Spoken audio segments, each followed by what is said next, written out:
Nous allons maintenant écouter, entonner, l'hymne français.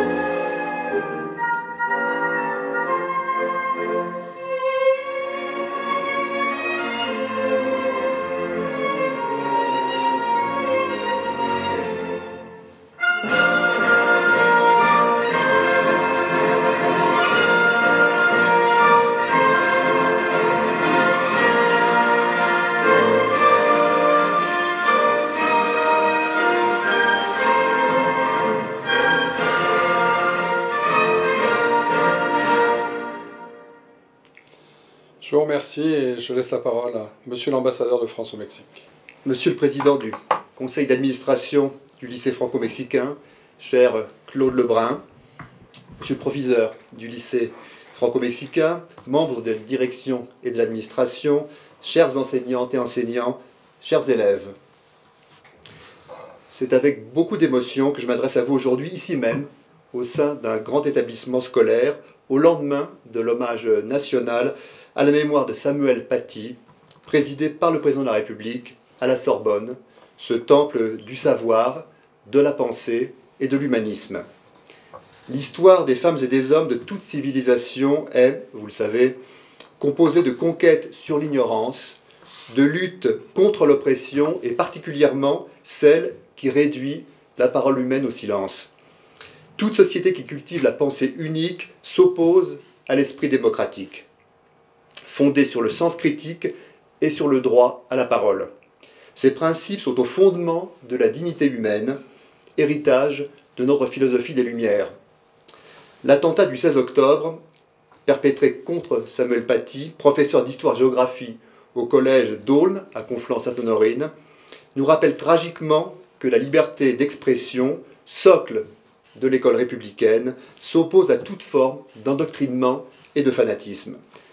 Touchée en son cœur, dans l'exercice même de ce qu'elle est, à savoir dans l'éducation éclairée des esprits au sein de l'institution scolaire, la liberté d'expression, plus que jamais, doit être réaffirmée comme un droit inaliénable conquis tout au long de notre histoire commune.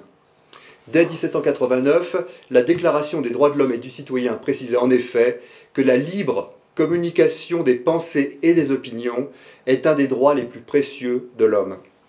La liberté d'expression est la manifestation de la liberté prise au sens d'une participation libre de citoyens responsables dans l'exercice même de leur raison.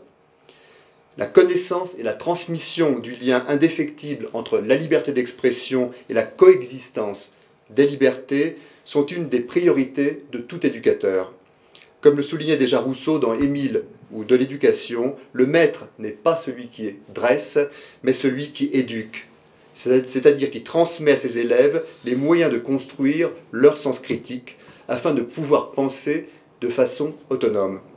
En refusant cette formation, en niant ce rôle fondamental porté par l'institution scolaire, c'est l'esprit même de toute civilisation que l'on refuse, selon lequel seul le dialogue, le respect et la tolérance peuvent mettre fin à la barbarie.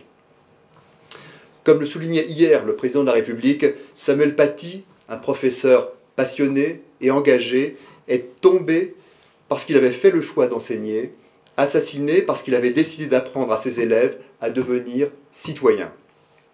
Incarnant la République qui renaît chaque jour dans les classes, son combat était de faire des républicains.